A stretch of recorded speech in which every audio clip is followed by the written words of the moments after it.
Oh. Oh, there we are. Hey, there we are. Hey. Hey, it worked. Hey. We haven't done this before. No. I need to finish my bread. Picked up a bit of stotty bread.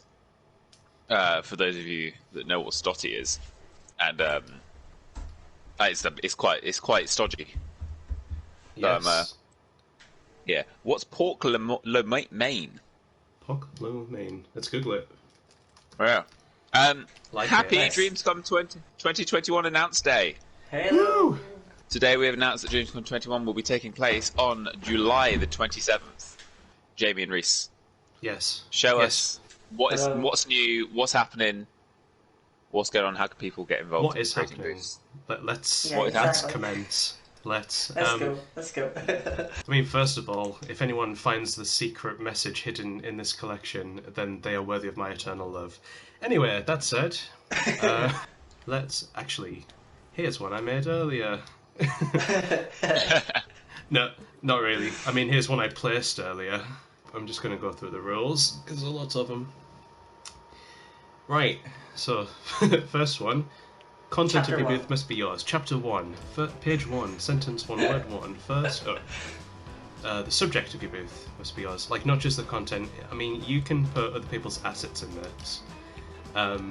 But the whole sort of idea has to be yours. So if you want to make, if you were to make a tectonic booth or an opposite day booth, don't do that. Leave that to Sandra Burrows and Mr. Casey Jones, respectively. We've increased the limits for the thermo this year.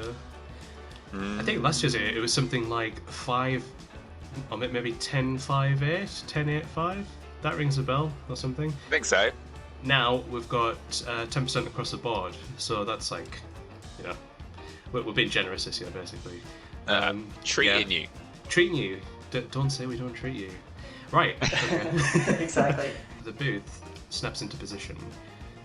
Using these handy markers that we're going to have, it's something similar to this in the actual hall, so we can put as many of these down as we like, and they will just like snap to a hall like that. Oh, should make another one. There we go.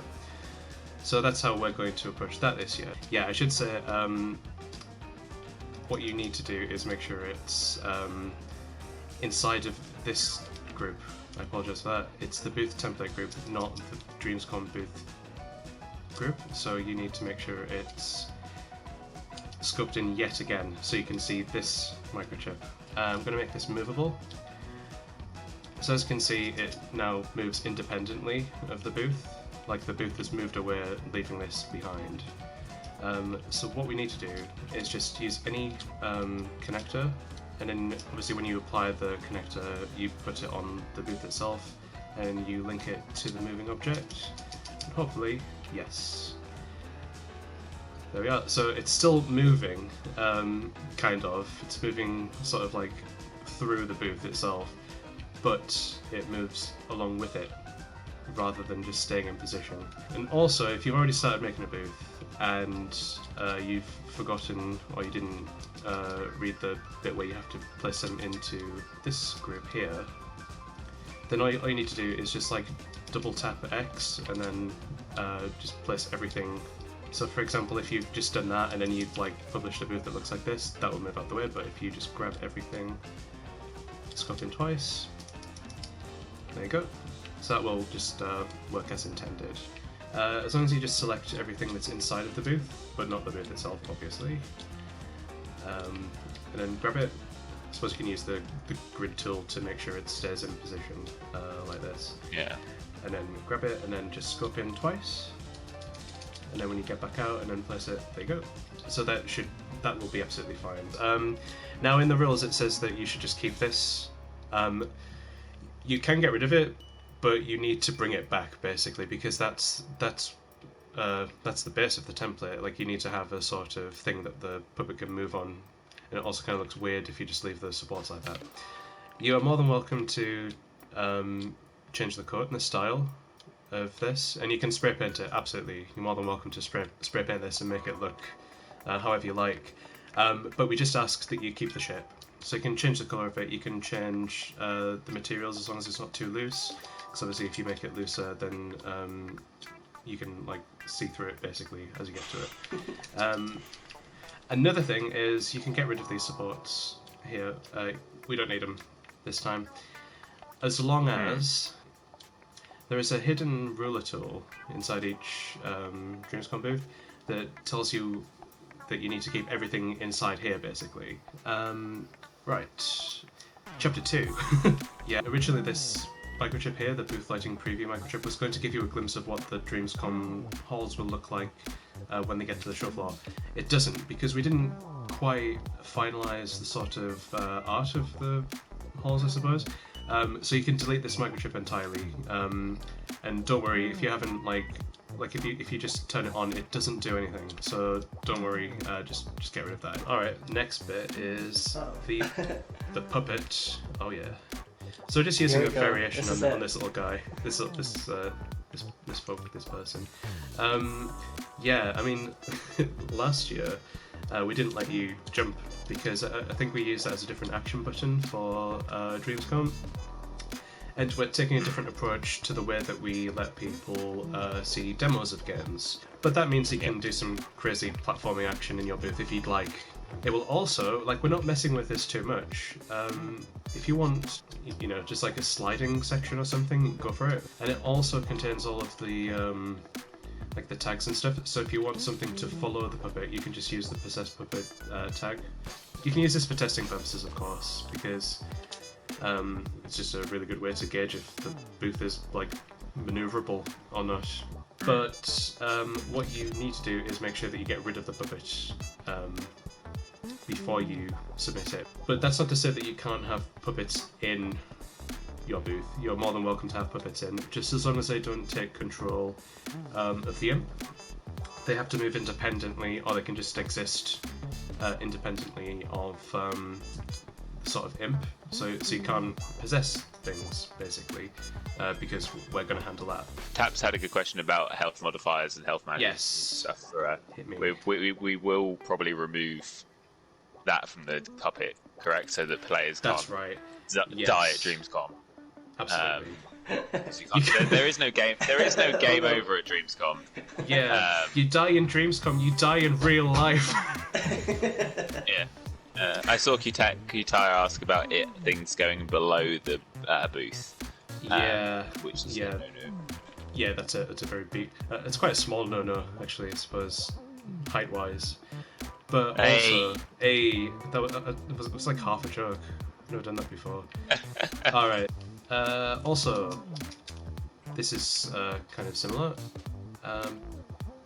Paintings, my favourite word. I think it's my favourite word for Mr. Casey Jones to hear because of the way I say it. It's very northern. Yeah, so you can position using duplicates like this. Art. Look at that, gorgeous. Thank you. Yeah, so you can't use around camera because obviously it extends beyond the booth. Best thing to do is just use something similar, like, I don't know, inside the sphere rather. Just make sure that it doesn't keep existing outside, basically. I suppose if you want to, you could make a booth where the puppet can get on the top of it, but as long as they're not able to sort of get beyond this vertical limit here, our 6 meter limit we've got, then yeah, that's absolutely fine. Are we on chapter? What chapter are we on now? We're on chapter. Chapter 3, I think. 3. Booth dimensions. We've done booth dimensions. We've covered movable slopes and paint. Logic and gadgets. Yes. Logic and gadgets. Can you have a trigger zone activate the paint to go around a camera as long as it's only active within the booth? Good question. Immediately I'm tempted to say no, because when you're inside a booth and you're looking out, it can affect the appearance of other booths. So when I move into this position, you can see that it extends way beyond, like you can see it goes outside of the booth, which it is fine technically when you think about it, but as you can see, it would sort of go into this booth as well. And if they've got a certain style going on, I'm not sure it would be much appreciated if the around camera paint from here was visible in this one. Can we put a trigger zone slightly in front of the booth, outside of the limits, to trigger an animation inside the booth? I think we'd ask that. Nope. Sorry, No. I know that was a very sort of straight response, but everything must be contained, as I mentioned before, within the limits. Sorry. Tap was saying it's going back to movable objects. Regarding movable objects, another solution for people would be to use a timeline to power off their movable stuff for a short time. Example, a frame. Then it will move with the booth while teleporting and then turn on and be movable in the new spot. That's a brilliant workaround. Thank you, Tap. Global settings, obviously, it's another one because the global settings are they relate to everything outside of your booth. So, for example, you couldn't adjust the gravity or anything like that, or disallow imps. Following from that, rumblers. You can use rumblers this time. So you can Nice. you can place nice. We did it. We allowed that this time. Just take us here. Yeah, but we're going places. Boom. DreamsCom 3. Where's that gonna go to? But it must be. It must make sense within your scene. Like if you put a rumbler down and you activated it once you sort of came into your booth and it just kept rumbling forever, that it just doesn't necessarily make sense for it to be there. I think we gave examples when it came to All Hallows Dreams. Whereas if you have some kind of like scene that's happening and like there's a scary monster that jumps out of a cupboard or something, and then you'd sort of go, yes, that needs a rumbler because obviously you'd feel that. Whereas just simply walking into a booth, you wouldn't be like, oh yeah, this needs a rumbler. It doesn't. Like sort of make it make sense if that makes sense. Does that make sense? Makes sense to me. Yeah, makes total sense. Yeah. Here's another cool one. Force appliers. You can use force appliers this time. We're letting you do this. I'm going to regret this when people are making like huge gravity playgrounds and stuff. But you know what? I know. Anything Go for it. anything happens. Go for it. That's the spirit this year. So just pushing the puppet out of a sort of boundary. Yes, you're more than welcome to do this. That's absolutely fine. All we ask is that you don't force them just like to go like 100 miles an hour outside of the booth. You wouldn't expect to go into a it's no booth fun. in like E3 and be like, get out. Same goes for like vertically speaking. Don't launch them out the top. We will know if you do this. So do not. Next one. No, I do not. Then. A donut, yeah. This is one of our donuts. Donut do this. That's terrible. This is actually a really good segue to the stuff that Rhys created. Can I? Uh-oh. Yes. Before I've just got a couple of questions, and Go for then it. we'll go to Rhys's. Sebastian asks, "What about controller logic? Allowed or not?" Yes, you can use controller logic, but make sure that it is remote controllable, and it doesn't require the imp to possess anything. And also make sure that it's only accessible when you're in the limits of the booth. And then you would, so pretend that I did that because that's such an arduous task. And make it remote controllable. And then you could just take the detected tag to the control sensor, and then that way it's not like being affected when you're outside of the booth. No pulling force appliers, I assume. Yeah, that's a really good one because obviously if you stick one of them, it's like effectively putting a black hole in your booth, and we don't want that. Yeah, just push, please. That makes sense. That's all we want. And then Ghost Fruit asks, I think this is probably a no because we'll have the puppet will be customized by us. Yeah. Could we teleport a non-collidable outfit / accessory to the puppet while they are in the booth? Interesting. I will come back to you with that one. Anything else? That's it. Let's check out what Rhys has been doing. Sweet. Let's do exactly that. I'm going to save this. I don't know why I'm saving this. I did nothing to it. Sweet. So we're going to have a look at the collection now that Rhys very kindly put together for us. Yeah, let's take a look at some of the. All right, cool. Yeah, we've got like a load of different assets that you can place into your booths here. What I should have done is just place them in the booth because they're really cool. So, yeah. Oh yeah, cool. All right. One good thing to mention, obviously, is you can change the size of these. Like you could make a huge desk like that if you want to. Yeah, why not? Go for it. Yeah, of course. Yeah, I really love this stuff. Because I can imagine quite a lot of people sort of making like a vista on this, and then like people taking pictures of it. That's gonna be really cool. Yeah, exactly. That's why I designed it. You know, it's just sort of, you just imagine someone painting onto that backdrop and like a nice like silhouette of vista or something. Also, I love this sort of the info boards that we have. Is that right? Information panels. That's right. Where you can sort of like add text and stuff. Oh, I love these. The photography cutouts. Yeah, I was going to say, because this year we really want to try and pitch more like photo ops as well, like opportunities for photography. So, you know, those little cutouts are perfect. Oh. Yeah, I will also mention that these are the only cameras that we're allowing in DreamsCom booths. Yeah, so you can't add any, but you also can't edit these cameras in here once you place them. They have to be this exact sort of framing. Oh, the multi-use machine. This is cool. Oh yes, this is it. You can tweak this, and you can tweak it to release bubbles. Because why not? Why wouldn't you want to do that? I know, why not? I'll also add, if you want to, you can get rid of the sounds. So if you're like struggling for audio thermo, oh yeah, I should show the confetti to you. Which is, that's that. There it is. Sorry, go on, Tom. 1 minute, I'm just going to link Joe Business to the blog and anyone else that needs the blog. Wait, Jen's already done it because Jen's awesome. Freaky asks a couple of questions actually. Yes.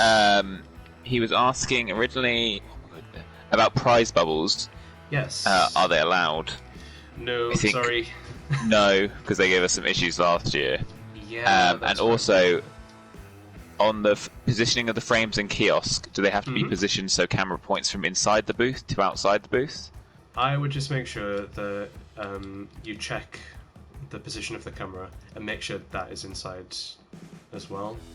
Oh, AppFlight had a question about emitters, Emitters. asking if they were allowed. No sausage launchers, basically. Do not. That's another one of our donuts. Do not do that. So yeah, no emitters, and also conversely, no destroyers. You cannot make or destroy energy. That's some law of thermodynamics, I think. Because obviously, then you can contribute more to the frame rate, and you don't have complete control. For instance, if you have emitted sort of movable objects, they're not going to stay with the booth as well. So if you did, you know, like, bless you if you make a sausage launcher booth, but obviously we're gonna like review everything once, like if people want that to happen in the next DreamsCom, we'll take it into consideration. We'll find a way of doing it, but for this year, that's a no. Sorry. Cool. Where do we get up to? Oh, we're just placing Rhys's lovely assets. Let's keep going. Yes, that's right. Desk and stool. I love the desk and stool. Yeah, just a reminder that you can, like, if you have something that is like clearly like a compound object, you've got two different assets inside one element. Feel free to get rid of one of them, keep the other. We don't mind. We don't necessarily need you to. It's okay. Go for it. Yeah, and feel free to sort of delete anything from the sculpt, just as long as the functionality isn't taken away necessarily. Now, this is the bit that I was going to mention because your booth can have a maximum of 5 light gadgets. This one obviously contains 3 from the get-go because you have one in here. Use the light switch to turn these on and off, and one in these microchips respectively too. And these all contribute. So if you clone this, for instance, you would be. Oh, sorry, I forgot about the floor light as well. The OP floor light. Yeah, the little tiny one. If you clone this, then you're at light gadgets, which is 3 over the limit. So yeah, be careful when placing this down. You could just get rid of the microchips, I suppose. Where is it at? There we are. And keep sort of like fake spotlights if you wanted to keep these particular designs in, which you should because they're awesome. You can't emit light from sculpts. You can make them glow, just make sure they don't, like, you know, this. You can just click on. Did you mention that because you saw? Did you mention that because you saw Freaky's question, or did you just happen to? No, say that was coincidence. What did Freaky ask? He says apologies if this has been asked, but glowing sculpts are still allowed over and My above son, light gadgets. You came at the right time. But definitely make sure that this is never, because, you know, I mean, if we have another booth here, for example, the light will just just keep going. Also, same applies for the tent as well. So if you have a bit of a glow on there, make sure you disable this option that says emit light from glow. Shout out to those cover pages, by the way. They are brilliant cover For those pages, aren't elements, they? Yeah, they are. So while we're allowing people to use rumblers, don't use camera shakers because they affect the camera way too much, I think.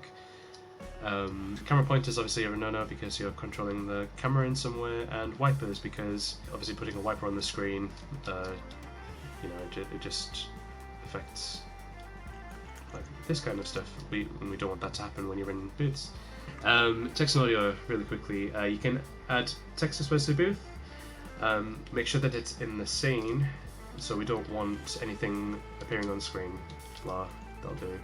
The blah, in this case, would have to remain inside the scene. Always on top mustn't be enabled because you would still be able to see that when you're in someone else's booth. And yes, you may use the face camera setting, just as long as this wouldn't be accepted, for example. Many ways to get around that, but just make sure. Just imagine someone joining now, and I'm just like putting the word blah at the end of yeah. Yes, that's another donut. A few people have asked about audio, so yes, as we've done before, activating things when you're inside the booth, just by replicating the hidden ruler gadget that we've got inside of that, just to make sure it goes to the very edges of this. You can use the grid to make this much easier, of course, and then only enabling audio when you're inside those limits. Alternatively, but please be careful with this, is you can just use 3D panning.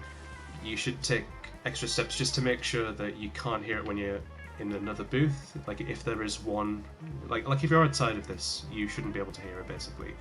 But you could use that in tandem with a trigger zone. So if you had something in the corner that was making some noise, you could use this, 3D pan it, and then just to make doubly sure that no one will be able to hear when you're outside of the booth. Yeah. Okay. Cool. So you could just take the detected output of this trigger zone, pop it into the small waterfall or whatever sound. You can put any sound, not just waterfalls. You know, we're not fussy, and then it will only activate when you're inside. So now you can't hear it, but now you can. And I suppose to make that a bit better, you could. This is just getting a bit technical, but you could change the attack so that it fades in a bit more. I think that works. Yeah, so it's not as much of an abrasive kind of immediate sound. And a final one, I keep finding extra points to make, I apologise. But make sure that the audio that you have in your booth isn't too loud. And a good way to gauge this is by going into the Music. So pretty much any track from the music tracks, just place anything. And sort of listen to the audio that you have, and sort of judge it against the audio levels, the sound or volume levels rather, of the music that you put down. And if it's louder than that, you should sort of like reduce the volume until it becomes like a normalized volume. So no screaming DreamsCom woo then. I mean, yes, but only if the volume levels are fine. Like if you reduce the volume, yeah, go for it. Will there be a Llama Quest 2 booth? Maybe. Is that good enough? Is that good enough? Possibly. Method Actor says, "Can you go through it all again, please? I just arrived." Yeah. All right. Where are we at? Yeah, sure. One. Scroll up. Hang on. Good. The Arius Fiend asks, "Can I use tags?" Right. Okay. This is interesting because there is a chance that someone else might use the same tag name that you do. So I would ask you to use a very unique starting point. For example, on the booths we have prepended it with DC for DreamsCom. Actually, if you want to make it a bit easier, in these closed brackets, these square brackets rather, put your username, for example, and then that will only pertain to your booth. Like if you had walk or something, like that's pretty generic. That might be used somewhere else, or box, or collision, and then someone else might use that, and then it might be activated when you're not in that booth. So just be mindful that you have you use unique tags, basically, so that, nothing else is activated outside of your booth. How much can I cover each side with a wall? Make sure it's inside the limits. So this is what I've been braying about all the way through the stream.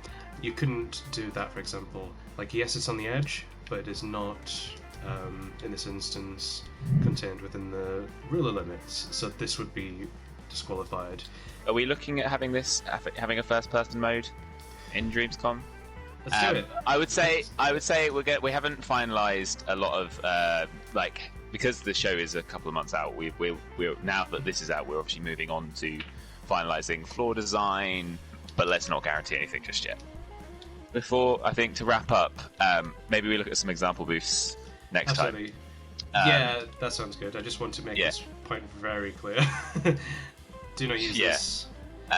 This is no. This is no. Donut. Do not do this thing. Because last year we had our showcase at the start of the show, and that was really exciting, and a lot of love to Freaky for helping us put that together. It was fantastic. This year we're not going to be having that live stream event, but thanks to our new editorial team at the Insider, there's going to be weeks throughout the week. There's going to be live streams, videos, blog pieces, talking to community creators. We're going to be showcasing new trailers. So if you do have a trailer that you want to be part of the DreamsCom festivities, reach out to us on social media. Let us know. I know a couple of you have already chatted to me about it. But just to set expectations, we haven't got that big showcase. We will have a live stream kicking off the show at 5 p.m. on the 27th of July, which is really exciting. And that will be with the Insider team, which is Jen, just talking about what's coming up throughout the week. And then obviously the show floor will open. Just because the amount of work that goes into that, the team is super busy. And last year we did have Freaky really carrying that bit with us. But we've really thrown it into making the playable show as good as it could be. And obviously the Insider is fantastic. Jen is doing amazing, and the plans that we've got that's perfect. It's really exciting. It's going to be really, really exciting. Look at this light show that's happening. I just couldn't resist. My favourite way of thinking of it was... Sorry, continue. So we're basically going to be live from DreamsCom for the week, which is going to be really fun. So please do look forward to that. As Jamie mentioned, we're not going to be linking booths to demos this year, because last year, we will be transparent, it was a headache. You'd go into a demo and then you wouldn't be able to come back to the hall. It was just a bit of a mess. So we decided this year, because we have the amazing Alistair and Jacob as a curation team, we'll make a big thing about putting them on the front page, putting them on banners in playlists. So on the indreams.me challenges site, you will see a second submission box for demos. So if you have a game coming out for DreamsCom, submit it there. The deadline is still the same day as the booths, but we are looking into making that maybe a little bit longer. More details soon. The whole of the Dreamverse will get taken over in Dreams, because that was also one of the downsides of having the stream last year. It was outside of the game. So this is all happening in game, so it's going to be really, really exciting, as well as our live streams and bits and pieces. So if you are working on an awesome project, please do continue to and get it submitted, and we'll review it. That part is still going, and it will just be a really nice experience for everybody. Look at this puppet, the chaos, the chaos. If you have any questions about that, please do just reach out to myself, to Jen, to Abby. We're obviously around to help. I think that's everything. I don't think I'm forgetting much. We got cool surprises. We got good plans in place, so I think it's going to be a really good week. And I think one of the things I was saying in the comment thread was that the message of DreamsCom is still very much the same as it was last year. It's a massive celebration of you guys and what happens in Dreams. You don't have to be a game creator to have a booth. You can be a streamer, you can be a player, you could be a curator and just showcase some of the collections you've made. Just sort of show who you are in Dreams. I think that was one of the loveliest things of walking through the show floor. So sweet. Last year was you get to see who these people are. Someone asked about do they have to have something in the booth? Have something in there, but it could literally just be a bit about yourself, just some of your paintings. It's such a good way to sort of celebrate the community, because that's obviously what's at the heart of Dreams. So I'm really excited. I'm really happy that we're doing it again. I think it's going to be brilliant. Massive well done to Jamie and Rhys for putting the templates together and the assets. A huge well done to our entire team for getting this going. We have a huge team now, which is really exciting. Miguel has obviously smashed it with the visuals. Again, the logo is beautiful. He's a madman. Isn't he? And Ali and Jacob have great plans. Jen's obviously got amazing ideas as the insider. Abby's obviously like spearheading the whole thing, which is really exciting. So please do look forward to it. Please send your love to the team for putting this on. I think it's going to be a fantastic show. I think that's everything. I think I've said that's the piece I wanted to say. Well said, Tom. No, brilliant. Yeah. Thank you. Awesome. Yeah, I just want to finish with something really cool. Uh-oh. Hey. Oh, Just no. the way that it places all of the bits together. Oh no. Yes. DreamsCom 5 will look like this. Yes. Woo! Let's do it live. All right, cool. Do you want to have a quick look at example booths? We've got a couple of minutes. Yeah, why not? Yeah. Let's do it. Okay, before we go, let's have a look at some. Yeah. Right, let's have a look at these. Do you want to talk about these, Rhys? While I just sort of Yeah, actually, I want to see if the yeah, I'll do this one first. This year we have actually designed little game consoles. I don't know, and then we've got these little M-shaped consoles as well. I'd love for someone to make like actual animations to go on these TV screens. Yeah, exactly. Like, I can't yeah, afford it. using stop motion paint or something. This one, oh, I love this one. This one is my favorite. Where is it? Yeah. Oh, here it is. So, so this is actually a good example for us too, to show you the height of the walls and everything as well. These are just example booths. Yeah, totally. I think the main reason we did this is because we wanted to use these art pieces for the art gallery one, and we didn't want anyone to steal these. The brilliant stuff that I made. Not that great. Yeah, we just want people to sort of look at them, get inspired by them, and just like take inspiration and go for it. Yeah. Pouch did ask actually. I'll have a last question. When we'll share our booth, will we be informed if it will be valid or not?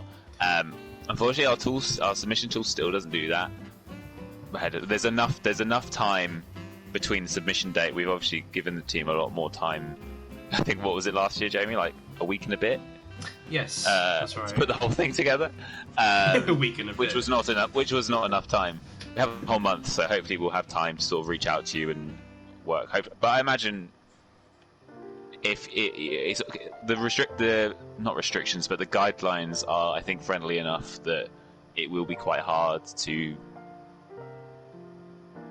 violate them. Is that the right term? Yeah, it makes sense. Yeah.